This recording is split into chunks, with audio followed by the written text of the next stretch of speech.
So I have the RODECaster Pro 2 here in front of me. The main reasons for having an audio mixer, like I said, is the ability to have multiple mics come into it and have it be able to adjust the volume.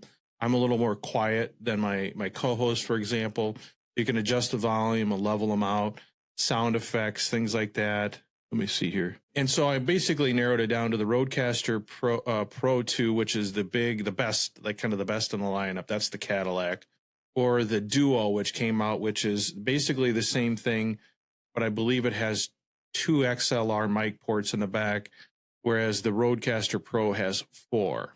You can also hook other types of mics through this, either wirelessly or there's some USB, the USB-C ports in the back. There are different ways to connect mics to it, but the best quality is going to be your XLR mics.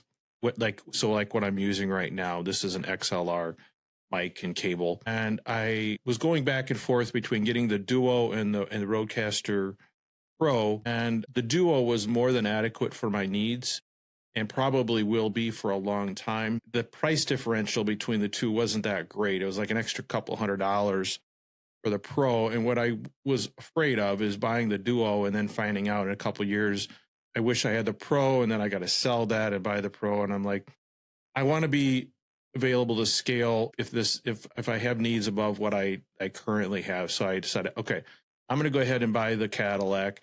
Then I know my audio needs are covered regardless of what happens in the future. And so I've had that, and it's an incredible device. It does great audio. I don't even begin to utilize the capabilities of this, primarily because I'm not doing a lot of post-recording editing. So like right now, I record this into a program called Riverside. I do some minor edits on the back end, but I'm not doing a lot. And you will see there's different camera angles here right now.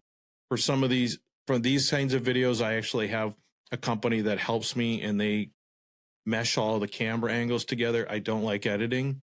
And so if I'm just doing a podcast or a YouTube video where it's just me, I like to be able to have everything go into Riverside or whatever program you're recording into, and more or less have that to be the finished product, minus some, taking out pauses and things like that.